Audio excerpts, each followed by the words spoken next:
Hello buddies, అందరికీ శ్రావణ మాస వరలక్ష్మి వ్రతం శుభాకాంక్షలు.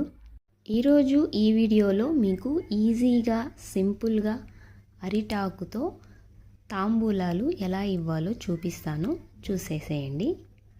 అరిటాకు పెద్దవిగా 2 తీసుకొని అవి 4 భాగాలుగా వీడియోలో చూపిస్తున్నట్టుగా ఆ సైజులో కట్ చేసుకున్నాను.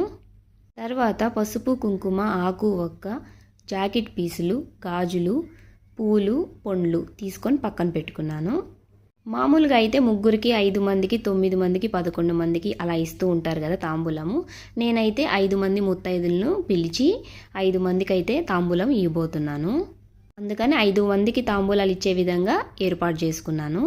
సో ఫస్ట్ అయితే నేను కట్ చేసుకున్న అరిటాకు తీసుకొని వెనక భాగం తిప్పి దాంట్లో అయితే ఒక జాకెట్ పీస్ తీసుకొని బాగా ఫోల్డ్ చేసేసుకొని రౌండ్గా ఇలా పెట్టుకొని దానిపైన తమలపాకులు, ఆకు, ఒక్క, పూలు పెట్టేసి ఇలా రౌండ్గా ఫోల్డ్ చేసేసుకున్నాను.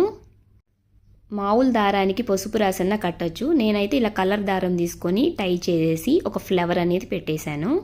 అలాగే 5 బ్యాంగిల్స్ తీసుకొని ఆ జాకెట్ పీసెస్కి వేసేసి ఇలా పండ్లు తీసుకొని ఈ విధంగా కానీ తాంబూలం ఇచ్చినట్లయితే తీసుకునే వాళ్ళు చాలా ఆనందంగా ఫీల్ అవుతారు. ఒక ఫంక్షన్లో అయితే నేను ఇలా ఇవ్వడం చూశానండి. ఇలా చూసి నాకు కూడా ఇలా ఇవ్వాలనిపించింది. చూసేదానికి అట్రాక్టివ్గా చాలా కలగా ఉంది కదా. ఇచ్చేటప్పుడు కూడా ఎక్కువ ఫ్రెండ్లీగా ఉంటుంది, మన సాంప్రదాయం గుర్తు తెచ్చే విధంగా కూడా ఉంటుంది. ఈ ట్రెడిషన్ నాకు చాలా బాగా నచ్చింది. ఈ ఐడియా మీకు నచ్చితే మీరు కూడా ట్రై చేయండి. థ్యాంక్స్ ఫర్ వాచింగ్ అండి.